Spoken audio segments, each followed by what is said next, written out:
हैं regular. Very good evening बच्चों। तो आज हम ग्रामर क्लास करेंगे। हम रेगुलर वर्ब्स और इर्रेगुलर वर्ब्स देखने वाले हैं। तो चलिए, थोड़े बहुत रूल्स होते हैं। पहले वर्ब्स क्या है, क्रिया, वो सब हम जानते हैं, हम पढ़ चुके हैं। Stative verbs, time dynamic verbs सब पढ़ चुके हैं। चलिए, तो let's begin now. Now regular verbs माने क्या होते हैं? जैसे कि हम बोल रहे हैं रन, जंप, स्किप, ये सब वर्ब्स होते हैं, करेक्ट।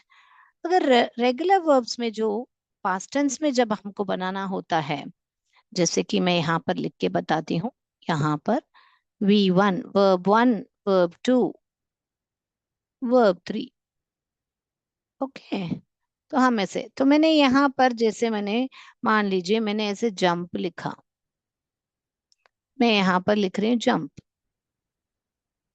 तो अगर मैं इस जंप के साथ मैं यहाँ पर ईडी जोड़ूं तो वो सेकेंड फॉर्म हो जाता है। ईडी लिखूं, जंप के साथ ईडी लिखूं तो वो जंप्ड हो जाएगा। वापस थर्ड फॉर्म में ईडी लिखूं तो वो जंप्ड हो जाएगा, बराबर। तो हम जब ईडी जोड़ते हैं उसका पास्ट टेंस बनाने के लिए, उसी को बोलते हैं हम रेगुलर वर्ब्स। तो कभी कभी क्या होता है ना, सिर्फ डी जोड़ना पड़ता है, ईडी नहीं जोड़ना पड़ता है। कब जोड़ना पड़ता है? जब हमारे पास वर्ब में सिर्फ ई में एंड ऑलरेडी उसमें ई है, ई में खत्म हो रहा है। देखिए यहाँ पर अराइव ऐसे लिखा है ना बेटा, तो अराइव में ऑलरेडी ई है वहां पर, तो इसीलिए हम उसको ईडी नहीं जोड़ेंगे, हम सिर्फ वहां पर डी जोड़ेंगे। ओके बेटा, वर्ब 1 और वर्ब 3 में क्या करेंगे, हम उसको सिर्फ डी जोड़ेंगे। यानी प्रेजेंट में हम उसको यहाँ पर जंप को हम इन्हें ईडी ऐड किया तो वो बन गया जंप्ड। वापस यहाँ पर भी जंप्ड, और यहाँ पर अराइव्ड के साथ डी जोड़ेंगे तो कौन सा बनेगा बेटा, अराइव्ड, ये वाला आएगा ना बेटा। यहाँ पर भी देखिए ई में खत्म हो रहा है, तो आपको ईडे जोड़ने की जरूरत नहीं है, सिर्फ डी जोड़ना है। ओके ना बेटा। तो चलिए अभी हम इसका आंसर देखेंगे। यानी यहाँ पर आपको अराइव, यहाँ पर अराइव, तो हमने क्या किया, इन दोनों को जोड़ा और हमने इसको अराइव्ड कर दिया। Okay, right. Okay, right. तो यहाँ पर देखिए डांस और ये डांस्ड। All right. तो देखिए हमने क्या किया यहाँ पर, रेगुलर वर्ब्स वो होते हैं जिनके साथ हम ईडी जोड़ते हैं। ओके, पास्ट टेंस बनाने के लिए हम ईडी जोड़ते हैं। मगर जो जो वर्ब्स ई में ऑलरेडी खत्म होते हैं, तो आप उसको ईडी जोड़ने के बदले सिर्फ डी जोड़ोगे। तो ये रूल नंबर 1 है। दूसरा क्या रूल नंबर है, देखें हम, ये देखिए रूल नंबर 2 को डबलिंग रूल करके बोलते हैं। ये क्या है डबलिंग रूल? तो मैंने जैसे बोला, हमको ईडी जोड़ने से हम उसका पास्ट टेंस बना सकते हैं, पास्ट पार्टिसिपल बना सकते हैं। तो यहाँ पर देखिए बेटा, लुक के साथ ईडी जोड़ेंगे तो हमने लुक्ड। तो क्या किया हमने, ये लुक का स्पेलिंग ऐसे ही लिख के उसके साथ क्या किया है, हम ईडी जोड़े हैं, बराबर। मगर यहाँ पर देखिए बेटा, स्पॉट के साथ ईडी जोड़ा तो ये ध्यान दीजिए बेटा, यहाँ पर दो टी लिखा है। क्यों लिखा है ऐसे? यहाँ पर क्यों दो टी लिखा है बेटा, बताइए। यहाँ पर क्यों नहीं दो के लिखा है? Can you tell me, can you tell me why didn't we write double O, O के ई डी, लुक्ड? और यहाँ पर क्यों हम डबल ओ, स्पॉट को हम क्यों ऐसे क्यों नहीं लिख सकते हैं? मैं यहाँ पर लिख के बताती हूँ। हम स्पॉट को क्यों ऐसे नहीं लिख सकते हैं? ये भी तो पढ़ने में स्पॉट और एड, स्पॉटेड आ रहा है, तो क्यों हम ऐसे लिखते हैं? तो बेटा उसके लिए एक इसको ही बोलते हैं हम डबलिंग रूल। क्या बोलते हैं हम? Doubling rule. तो डबलिंग रूल क्या है, तो हमको जब भी क्रिया आती है उसमें से वावल को पहचानना है। हमारे वावल्स क्या हैं बेटा, आप सभी को मालूम है, ए, ई, आई, ओ, यू, ये सारे हमारे वावल्स हैं, बराबर। यहाँ पर जो भी मैंने लिखा है वो वावल्स है। तो वावल्स को उस वर्ब में, उस क्रिया में पहचानिए, और उस वहां से काउंट करना शुरू कीजिए। तो मैंने क्या किया, यहाँ पर मैं वावल को मैंने पहचाना है, तो मैं यहाँ से काउंट कर रही हूँ, 1 2। तो मुझे 2 आ रहा है, तो जब कभी भी 2 आएगा तो आपको ये जो लास्ट वाला कॉन्सोनेंट है उसको दुगना लिखना पड़ेगा। इसीलिए हमने यहाँ पर इस 2 T को यहाँ पर दुगना लिखा है, 1 2 I do। इसीलिए हम ये स्पेलिंग जो है ये गलत है, ऐसे नहीं लिखना चाहिए, ये ही सही है। ओके। और यहाँ पर क्यों नहीं डबल किया, तो यहाँ पर देखिए 1 2 3, यानी क्या बोला, एक शब्द में वावल को पहचानिए, वहां से काउंट कीजिए, 1 लिखिए, 2 लिखिए, 3 लिखिए, 1 2 3 आ गया। तो इसीलिए हम इसको डबल नहीं करेंगे, हम लुक्ड का स्पेलिंग सिर्फ ये लिख के ईडी जोड़ देंगे। तो बोलने का मतलब 1 2 आया तो डबल करने के बाद ये ईडी, जो भी सफिक्स है, आगे जोड़ने वाले को प्रीफिक्स बोलते हैं, पीछे जोड़ना जो भी है उसको सफिक्स बोलते हैं। तो ये ईडी हो या ऐसे कुछ, यानी आईएनजी हो या आपको ईएसटी हो, जो भी आप पीछे जोड़ रहे हो वर्ड के साथ, यानी क्रिया के साथ कुछ भी जोड़ रहे हो, वो सारा आप डबल करके ही जोड़ोगे। ओके। क्योंकि हमको ये डबलिंग रूल मालूम है अभी, करेक्ट। इसीलिए ये डबलिंग रूल याद रख लीजिए, उस पर हम एक एक्टिविटी करेंगे अभी। ओके। तो डबलिंग रूल क्या होता है, 1 2 3 आया तो नो डबलिंग, 1 2 आया तो we will double the final consonant. 1 2 double I do, 1 2 3 no doubling I do. All right, अभी मेरे बच्चे समझ गए होंगे। तो हम जाएंगे next, we will see the next rule. What is the next rule? Now we saw doubling rule. Now let's see the rule number 3. If there is a consonant Y, consonant before Y. See, can you see over here? Carry एक क्रिया है, एक verb है, correct?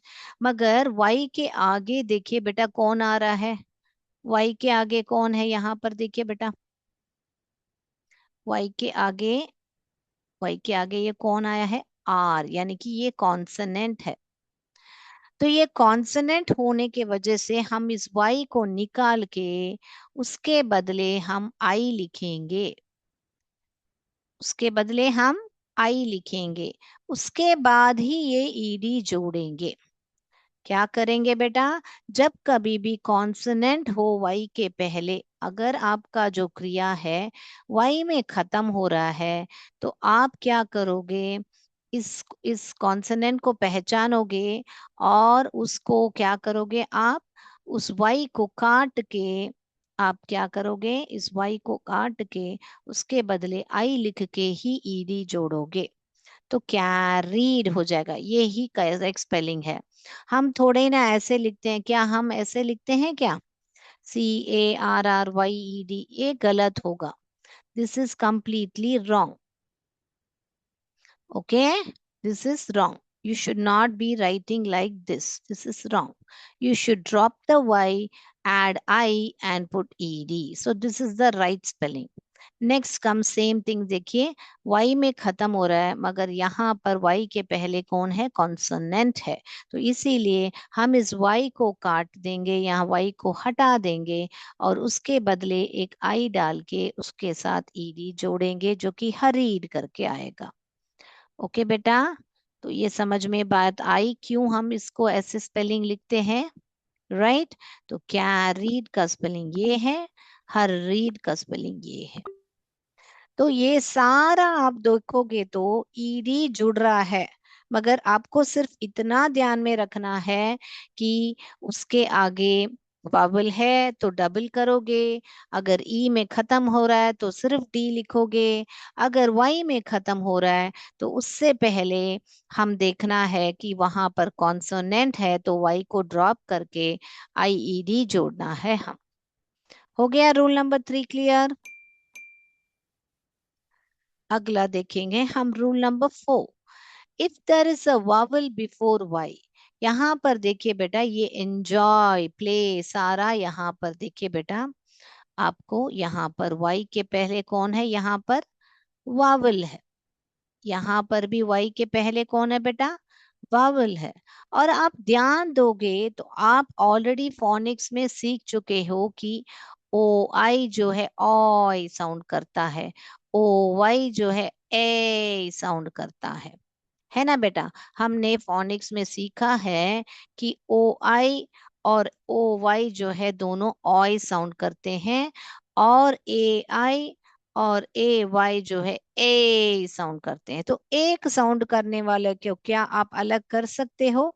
क्या उसमें Y drop करके आई लिख सकते हो? नहीं लिख सकोगे। अगर आपने ऐसा लिखा भी तो ध्यान देखिए कैसा आएगा स्पेलिंग, एन वाई को ड्रॉप करके आई ई डी। क्या आपने ऐसे कभी वर्ड देखे हैं जिसमें ऐसे तीन ववल साथ में हैं? ऐसे नहीं लिख सकते हैं बेटा हम। ओ आई ई ऐसे वर्ड नहीं होते हैं बेटा, ये गलत होगा, ऐसे लिखना गलत होगा। ओके, इसीलिए वाई के आगे वावल आ रहा है तो हम ऐसे नहीं लिखेंगे, वाई को काट के आईईडी नहीं लिखेंगे। हम क्या करेंगे, सीधा सेम स्पेलिंग लिख के उसके साथ ईडी जोड़ देंगे। ऐसे ही प्ले के साथ ईडी लिख के प्लेड करके लिख देंगे, जो कि यहाँ पर लिखा हुआ है स्पेलिंग। तो मैं क्या नहीं करना भी आपको बता रही हूँ, क्या करना है भी बता रही हूँ, क्यों करना है वो भी मैं बता रही हूँ आपको। ओके, क्योंकि हमारे फोनिक्स में इनको एक ही साउंड माना जाता है, तो आप वाई को निकाल के आई नहीं डाल सकते हो, एक वो रूल है। दूसरा, ऐसे भी याद रख सकते हो कि वाई के पहले वावल आ रहा है तो आप वाई को काट के आई नहीं बनाओगे।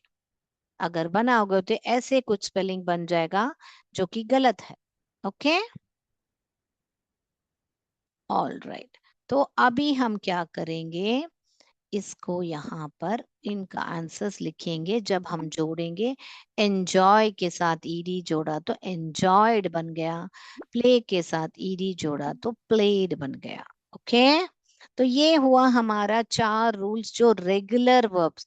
रेगुलर वर्ब माने क्या बेटा, उनकी स्पेलिंग को बदले बिना उसके साथ ईडी जोड़ते हैं, मगर ये थोड़े बहुत रूल्स आपको याद रखने पड़ेंगे।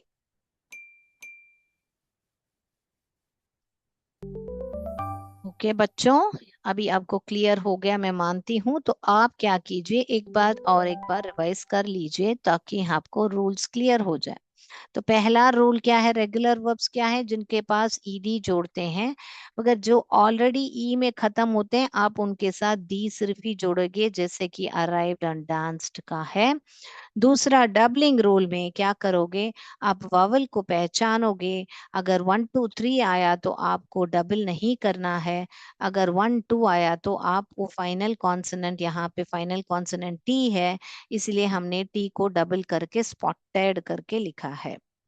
तो यहाँ पर देखिए, वाई वाई में खत्म हो रहा है अगर आपका क्रिया जो है, तो आप क्या करोगे, उसके साथ ईडी जोड़ने से पहले उस वाई को नीचे छोड़ के उसके बदले आई लगा के ईडी लिखोगे, जैसे कि यहाँ पर लिखा है कैरीड और हरीड में। रूल नंबर 3 में ईडी जोड़ने से पहले यहाँ वाई है और वाई के आगे वावल्स हैं, तो आप उस वाई को नीचे नहीं छोड़ोगे, उस वाई के साथ ही ऐसे ही स्पेलिंग लिख के ईडी लिखोगे, जैसे कि एंजॉयड और प्लेड में लिखा है। तो I hope all these 4 rules are clear with you for the regular verbs, right. तो रेगुलर वर्ब्स इररेगुलर वर्ब्स भी होते हैं। अभी हमने रेगुलर वर्ब समझे, जो कि मैंने बताया आपको, जैसे यहाँ पर है वर्ब 1, वर्ब 2, वर्ब 3 है। वर्ब 1 में जो रूट वर्ब होता है, जैसे कि अभी हमने यहाँ पर लिखा looked, okay, I mean look. और वर्ब 2 में आपको उसको पास्ट टेंस बना लेने के लिए आपने बनाया उसको लुक्ड, और वर्ब 3 में उसको वापस वो लुक्ड होता है। तो हमने क्या किया, सबका एक ही स्पेलिंग लिखा, सिर्फ उसका ईडी हमने जोड़ा है। ओके, तो इसको ही, इसीलिए इसको कहते हैं रेगुलर वर्ब्स। ओके, अभी आप लोग को रेगुलर वर्ब्स क्या है, उसके रूल्स क्या हैं, आपने बहुत स्पेलिंग रूल्स क्या है अच्छी तरह समझ लिए होंगे। ऑल राइट, तो अभी हम जाएंगे इर्रेगुलर वर्ब्स। तो इर्रेगुलर वर्ब्स क्या है बेटा, तो उनको पास्ट टेंस बनाने के लिए हमको पूरा स्पेलिंग ही बदलना पड़ेगा। उससे पहले हम डबलिंग रूल के थोड़े बहुत वर्ड्स देखेंगे। तो आप ध्यान देके देखिए कि क्या वो डबलिंग रूल लागू होता है हर एक वर्ड्स क्रिया में। तो डबलिंग रूल में आप ईडी जोड़ो, आईएनजी जोड़ो, कुछ भी सफिक्स लगा सकते हो, मगर ये डबलिंग रूल को लागू होगा। देखिए आप, तो यहाँ पर देखिए आप, तो मैं यहाँ पर काउंट कर रही हूँ, मेरा वावल यहाँ पर है, तो यहाँ पर 1 2 कर रही हूँ, तो मैं डबल करके ही इस पी को डबल करके ही लिखूंगी। ऐसे पी और एक लिख के ही मैं ईडी जोड़ूंगी। तो ये वाला स्पेलिंग ही करेक्ट है, ये गलत है, करेक्ट। तो हम आंसर्स को क्लिक करेंगे। 1 2 डबल आई डू, तो हमको 1 2 आया, तो मैं डबल आई डू ये वाला स्पेलिंग क्लिक कर रही हूँ। ओके, ये वाला देखिए क्विटिंग, तो ये हुआ हमारा ऐसे क्विटिंग, तो ये आईएनजी ऐड करना पड़ेगा, तो हमको 1 2 डबल आई डू करते हैं, राइट। यस, अगला देखेंगे बेटा, सिंक प्लस इंक, सिंकिंग। यहाँ पर देखिए 1 2 3 आ रहा है, तो हम डबल नहीं करेंगे, 1 2 3, तो इसीलिए हम डबल नहीं करेंगे। तो हमने यहाँ पर डबल नहीं किया, हम ये वाला स्पेलिंग ही लेंगे।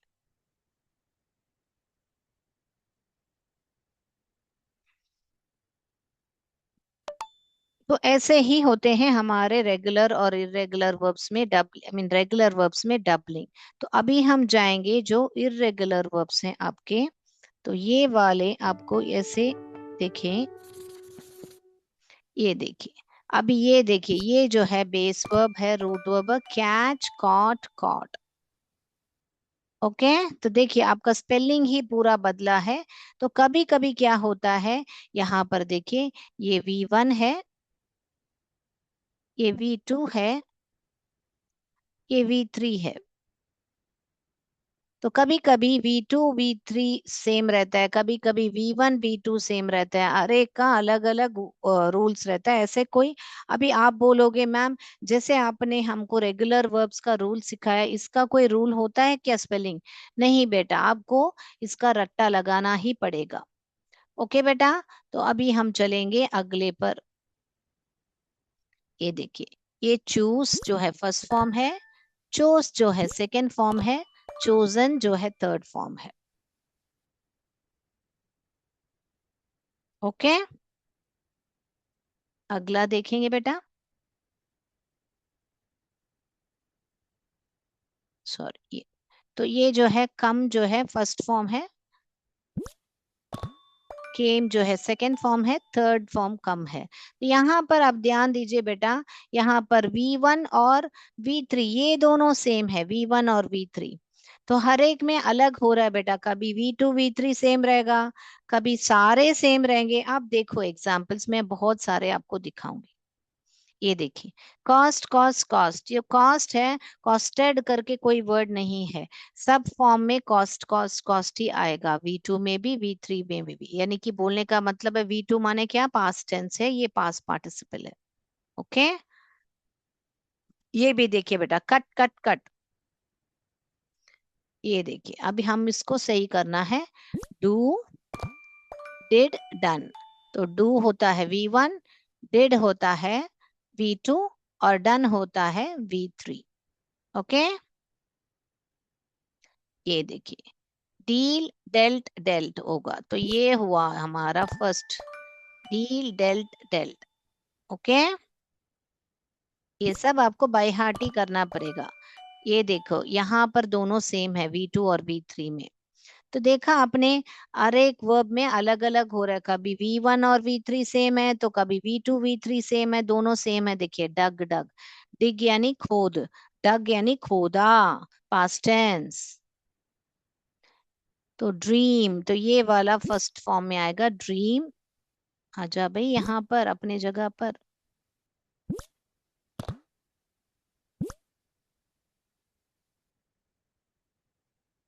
ये क्यों नहीं यहाँ पर आ रहा? ओके, तो ड्रीम, ड्रेम्ट, ड्रेम्ट आएगा आपको। Okay, is not listening to me. ये हट ही नहीं रहा यहाँ से। तो क्या है, हमको बाद में हम इस पर आएंगे। ओके, तो यहाँ पर ऐसे आएगा बेटा, ये V1 में आएगा ड्रीम, ड्रेम्ट, ड्रेम्ट करके आएगा। ओके, अगला ये देखिए, ड्रॉ, ड्रू, ड्रॉन। ये तो सेम हो गया हमारा, कॉस कॉस हम ऑलरेडी कर चुके हैं, राइट। यस। तो अभी हम जाएंगे, आपने ये देख लिया है, तो अभी हम जल्दी से MCQ करेंगे। तो आप लोग बताइए किसका क्या वर्ब 1, वर्ब 2, वर्ब 3 है करके।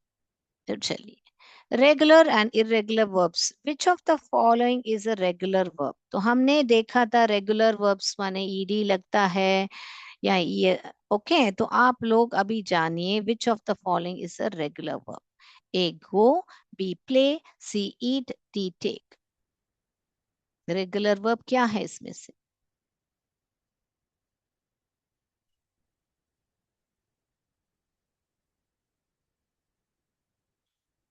क्या बेटा?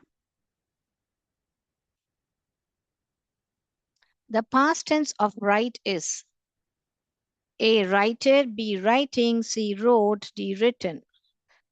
पास्ट टेंस ऑफ राइट क्या है?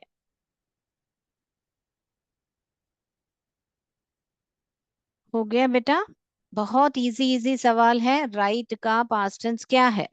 राइटेड है, राइटिंग है, रोट है या रिटन है? Which of these verbs follow the regular rule of adding ed in past tense? यहाँ पे दिए गए वर्ब में से किन किन को ईडी लगते हैं? जो रेगुलर वर्ब्स में ईडी लगते हैं हमने सीखा था, बराबर वो ही पूछ रहे हैं आपको। Which of these verbs follow the regular rule of adding E D in the past tense? Jump के साथ लगेगा या सिंग के साथ लगेगा या बाई के साथ लगेगा या रन के साथ लगेगा? ऑप्शंस दिए गए हैं, जल्दी से देखिए बेटा। The past tense of see is A seed, B saw, C seen, D seeing। कौन सा है बेटा यहाँ का पास्ट टेंस? सी का पास्ट टेंस क्या है? A seed, B saw, C seen, D seeing.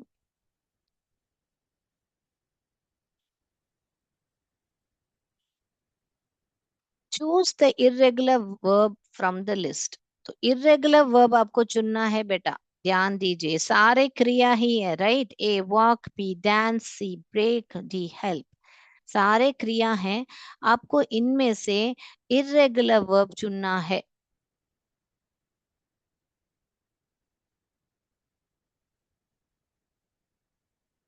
Which of the following past tense forms is incorrect. आपको इनमें चारों में से किसका पास्ट टेंस फॉर्म्स जो है गलत है, आपको बताना है।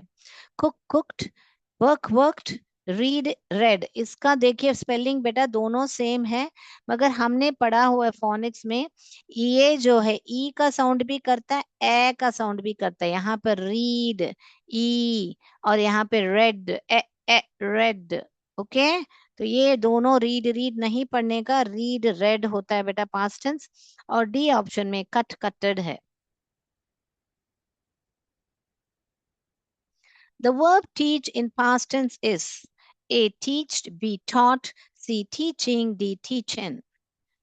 टीच का पास्ट टेंस क्या है बेटा? ABCD में से देखिए, पास्ट टेंस आइडेंटिफाई करने के बाद आप सोचिए, क्या उसके साथ ईडी लगा है तो वो रेगुलर वर्ब है, क्या उसके साथ ईडी नहीं लगा है तो वो इरेगुलर वर्ब है। Okay, the past participle of eat is.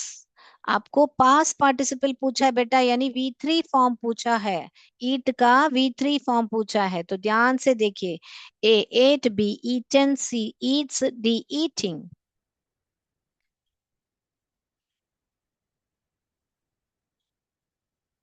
Which of the following is a regular verb? आपको रेगुलर वर्ब कौन सा है इसमें से पहचानना है बेटा। ए क्राई क्राइड है, बी स्पीक स्पोक है, सी ड्रिंक ड्रैंक है, डी फ्लाई फ्लू है। तो इसमें से रेगुलर वर्ब कौन सा है बेटा?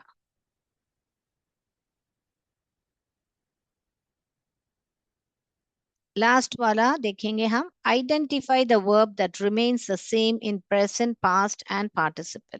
तो कौन सा जो क्रिया है जो आपको वर्तमान काल में, भूतकाल में और जो पास्ट पार्टिसिपल है, और सब तीनों में आपको सेम रहता है। जैसे हमने पढ़ा था cost cost cost, cut cut cut करके पढ़ा था, बराबर। तो ऐसे में आपको ये ऑप्शंस दिए गए हैं। ए put, be make, C give, D run. इनमें से कौन सा है बेटा जो तीनों form V1 V2 V3 form में सेम रहेगा?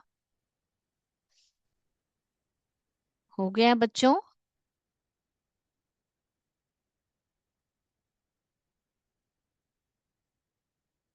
चलिए, आपका सभी का आंसर्स बराबर लिख लिख दिया होगा, मैं उम्मीद करती हूँ। So let's go to the answers, let's discuss the answers. तो रेगुलर एंड इरेगुलर वर्ब्स के जो पहला सवाल है, यहाँ पर रेगुलर वर्ब क्या पूछा है?